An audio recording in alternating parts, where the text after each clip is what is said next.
और मंचासीन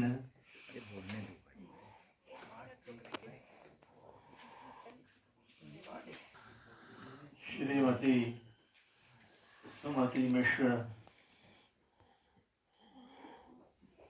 और मंचासीन मदन कश्यप,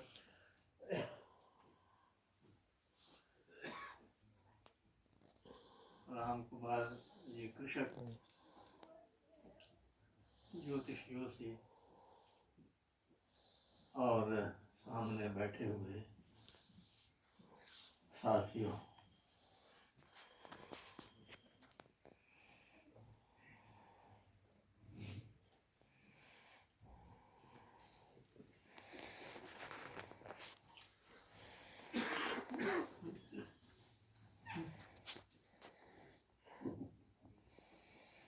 बोलना तो बहुत कुछ चाहता हूँ और चाहता था, लेकिन शायद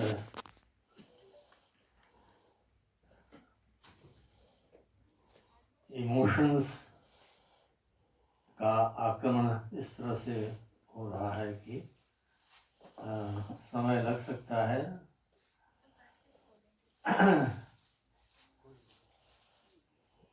दरअसल शिव शंकर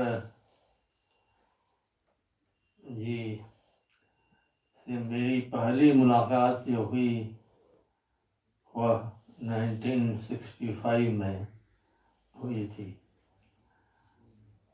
उस समय वे मुजफ्फरपुर में रहते थे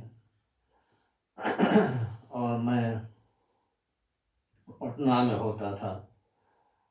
पटना से मैंने अधिकरण नाम की पत्रिका निकाली और अधिकरण जिसका नाम था उसमें अन्यथावाद की घोषणा की।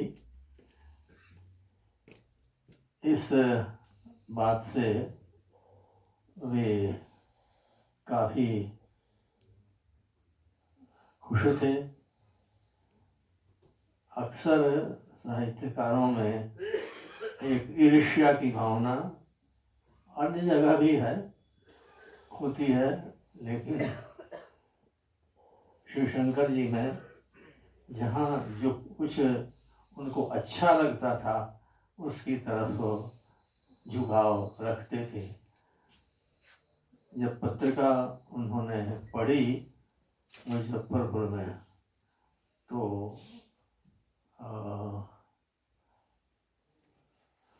विनय जी है कि नहीं यहाँ? डॉक्टर विनय जो अर्थशास्त्री रहे हैं,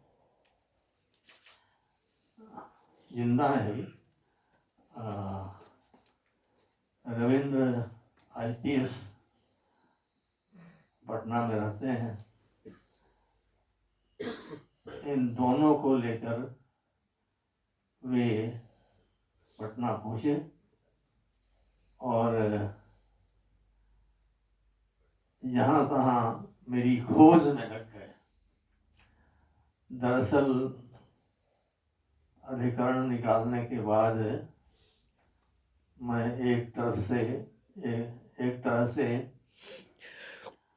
गुप्त आवास में चला गया था कुछ दिनों के लिए। फिर भी कोई ना कोई सूत्र निकाल कर पहुँच ही गए और तमाम बातें हुई। उसके बाद जो हम दोनों का सूत्र विरोधाभासी होने के बावजूद जुड़ा, वह मरणोत्तर जारी है।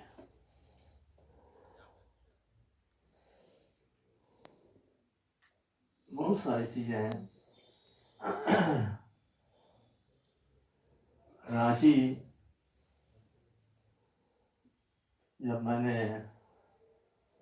2008 में अपना कार्यक्षेत्र बनाया और Jharkhand peoples republic of India की घोषणा की, तो असहमति के बावजूद वे मेरे साथ रहे।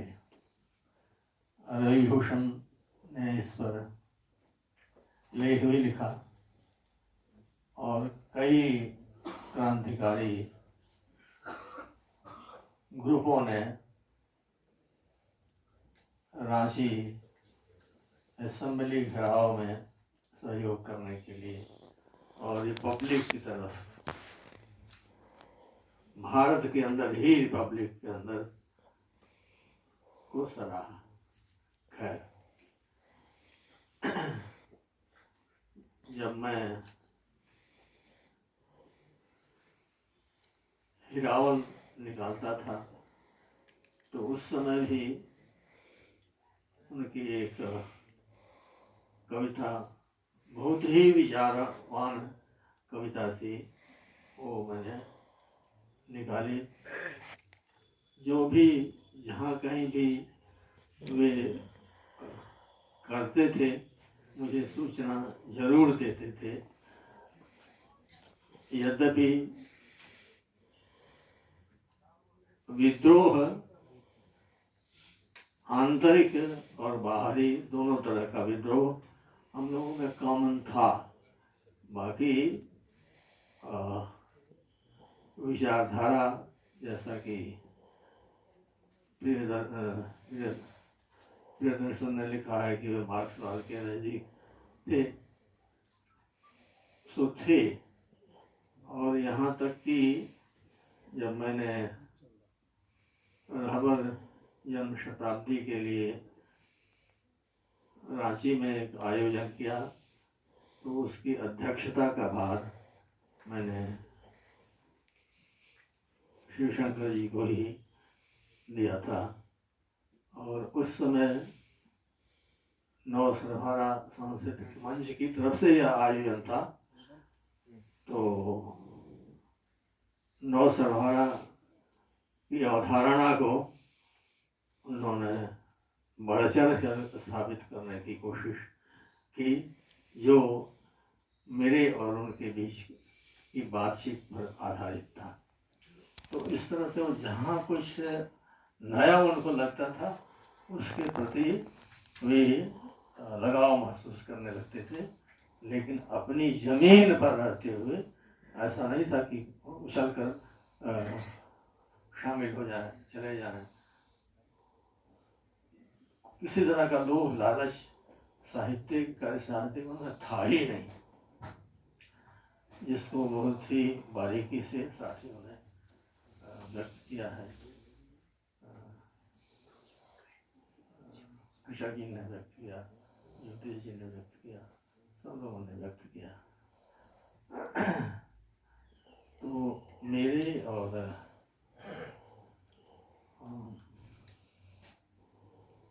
मिश्र जी के प्रति जो लगाव था वह ऐसे दो व्यक्तियों का लगाव था जो कहीं झुकने के लिए तैयार नहीं थे।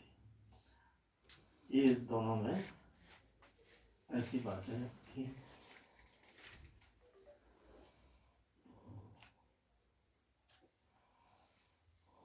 मैं यह भी बतलाना चाहता हूँ कि मेरे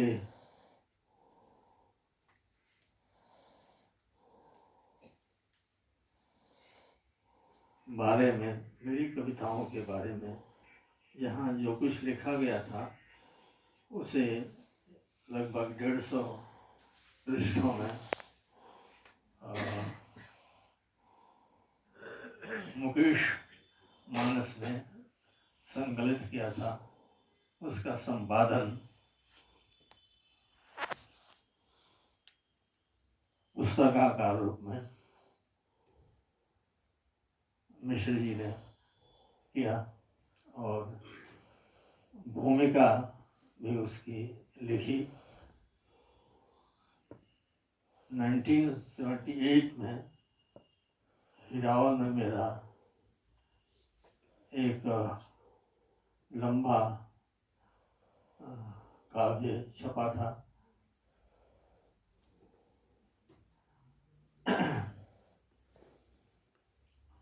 उस काव्य का अनुवाद उन्होंने स्प्रिंग थंडर नाम से अंग्रेजी में किया। 78 में ही वो छपा और अनुवाद भी उन्होंने कर दिया और मेरे पास अपने हाथ से बहुत सुंदर अक्षर उनके होते थे, सुंदर अक्षरों में मेरे पास भेज दिया। लेकिन मैं दूसरे कामों में लगा रहता था, इसलिए इस पर ज़्यादा ध्यान नहीं दिया। लेकिन 2014 में जब मुझे कनाडा जाना था तो मेरे बच्चों की, बड़े बच्चे की जो संतानें थीं वो हिंदी नहीं जानते, तो मैंने कहा कि देखो मिश्र जी, मैं जा रहा हूँ और एक मार्क का जन्मदिन भी है, तो मैं उपहार क्या दूंगा। उन्होंने कहा कि वो जो हमने अनुवाद किया था वो कहाँ है। तो संयोग से वह मेरे कंप्यूटर में पड़ा हुआ था, तो मैंने उसको निकाला और मिश्र जी ने एक लंबी भूमिका उसकी अंग्रेजी में लिखी और वो प्रेजेंट एक 32 पेज की किताब के रूप में वो अंग्रेजी में छपी। अनुवाद बहुत अच्छा उन्होंने किया था अंग्रेजी में, और वो कह रहे थे कि 78 में तो हमने कर दिया, लेकिन आज आप कहेंगे कि अनुवाद कर दो तो नहीं हो सकता। तो जैसे जैसे आदमी की उम्र बढ़ती है वैसे वैसे आदमी में परिवर्तन आता है, तमाम चीज़ें। और तो स्प्रिंग थंडर का अनुवाद अंग्रेजी में किया। फिर मेरी कविता के बारे में जो लिखा गया था उसे संकलित किया गया। उस संकलन का नाम शिव मंगल सिद्धांत का, जो खुद कविता के विषय हैं, किताब छपी हुई है।